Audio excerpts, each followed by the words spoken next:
Welcome to TheoTrade. This is Don Kaufman. Here we are. It's November 27th, 2017.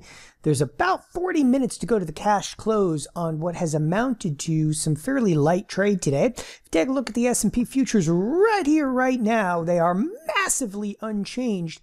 However, there happens to be an underlying theme of weakness to the overall markets, and I'm going to show you a little bit in depth what that kind of amounts to.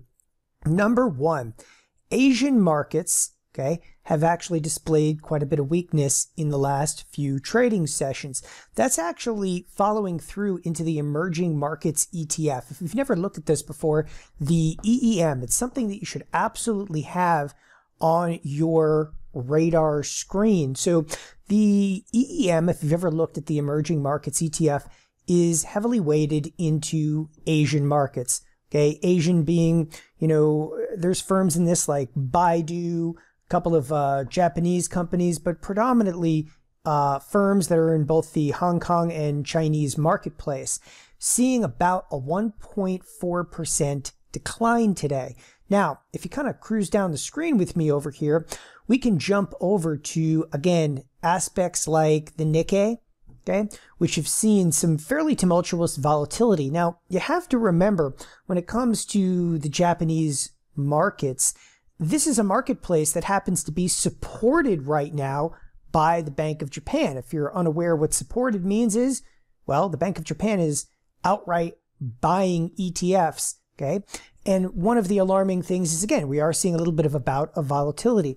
However, the bouts of volatility are a bit more emphasized in, again, for instance, the Shanghai index. And this is what's having a broader impact into the emerging markets ETF. It's just great to know what kind of backs this thing. But if you take a look at the Shanghai index, just to get a feel for some of the percentage moves over here, this was just, again, 2 trading days ago, where the Shanghai index spiked. It was up about 11.5%. And again, this is on a year-to-date percentage. It was up about 11.5%. It's actually fallen to 7.4%, again, year-to-date. That's a fairly drastic 2-day decline in there. Well, again, that decline is now being felt, through the emerging markets ETF, which has fallen by about 1.4%. The question over here, happens to be, is this going to be contagious back to the S&P 500? As I said, there's kind of a theme of overall weakness over here. And one of the areas I'm looking at clearly is the EEM. Let me show you a few other aspects that kind of stood out and, struck me a little bit today. Most, I think, that are involved in markets are probably looking at underlyings like Amazon, Amazon's ripping again today. I'll come back to a regular price chart. So Amazon's ripping again. It's up about $11. However, Amazon is well off the highs from earlier this morning. This is Amazon trading at 1,213, which, again, do some quick math. It was up well over $20 in today's trading session and has ultimately been fading. If you take a look again, we're about 20 minutes, 25 minutes as we start coming to the close of the trading session. We are now hovering towards the lows of the trading session over here. But it's Amazon, it's Google that happen to be propping up specifically the Nasdaq and the Nasdaq futures. Now, as I said, I don't think enough traders are looking at this today, and the Nasdaq is almost unchanged today. However, it's almost unchanged. The only reason is that Google and Amazon are, once again, propping it up. If you cruise over to something like advanced decline line, which I look at extensively, for kind of that theme, if you will, of underlying weakness, this happens to be, again, the Nasdaq 100. You can see the advanced decline line is, decidedly negative. So what we've got is a case, and again, if Google, Amazon continue to go up, it's going to prop up the Nasdaq. But if there's any sell side activity whatsoever into Google or Amazon as the day kind of progresses over here, you have to look at the Nasdaq marketplaces. It already has a leg knocked out of it. Would fall very, very quickly with some sell side activity, and Amazon as the day progresses. Another kind of key underlying that I happen to look at for the overall health of the Nasdaq is none other than Intel. And if you haven't been looking at this in kind of recent days over here, I think you're missing some of the bigger picture. Intel has had quite a bit of slippage lately, and what slippage amounts to, okay?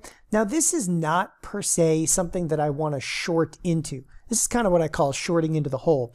Intel would be, again, I'm using it more as kind of the mainstay for the entire Nasdaq, seeing the health of the Nasdaq. If Intel were to catch a little bit of a bid, okay, maybe then I would short into it. But at this point, I'm looking at it as overall Nasdaq weakness. For those of you unaware, Intel, in one of the most recent moves, and I'm going to come over here to, again, year-to-date percentage.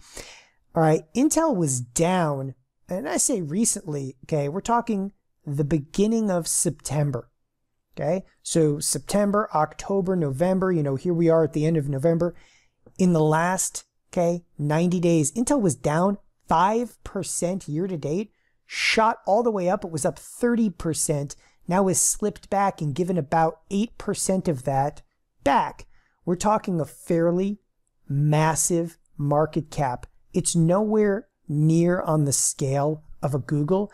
Nevertheless, a 35% straight shot up to the upside, okay, that's now fading, is something that you have got to keep your eyes on. So that is, again, underlying theme in the Nasdaq. Another few areas that have really struck me today that, again, I don't know if enough people are keeping an eye on. So we've got EEM, all right, which is emerging markets over there, extremely weak, you know, again, almost 1.5%. The energy sector. The energy sector is seeing some fairly heavy volatility today, again, trading back to the downside by a tune of about 1%. But as today's trading has progressed, last but not least over here, so these are some bigger signs of declines possibly coming in the marketplace, but last but not least, on an intraday level, if you take a look at bonds, okay, bonds, specifically the notes over here, have maintained and gotten bid back up as the day has kind of progressed. That's a bit of a defensive sign, again, specifically on an intraday basis, but nevertheless, there are buyers of bonds. Along with the bonds being defensive, normally I would say, all right, bonds and bonds only, but we're also seeing movement into the utility sector of all places. And again, if you've never looked at some of these ETFs over here, here's the utility sector, up about 0.6% as the day has progressed, has actually gotten, well, progressively stronger, if you will. So the remainder of the week, okay, we're looking at, again, a number of signs of weakness over here. In the remainder of the week, I believe we're going to see a little bit of slippage or, okay, some sell-side activity hit the marketplace. One final aspect that has actually caught my attention happens to deal specifically in the SPX. The SPX has gotten a very slight bump higher in implied volatility, and that means, you know, passing through the weekend, coming here into Monday, all right, even though time has passed, the volatility has edged up ever so slightly. Coming in, okay, to the weekend, we were sitting right at around a 7% implied volatility. Here we are right now, just shy of an 8% implied volatility. So there's a number, again, of kind of key metrics that we look at, everything from emerging markets to the utilities to bonds, Intel, okay, the advanced decline line, that all seem to kind of accumulate together to what we should see as amount to some sell-side activity that progresses, okay, as this week ultimately progresses. Thanks, everybody, for joining us here at TheoTrade. Have a wonderful evening. Bye-bye.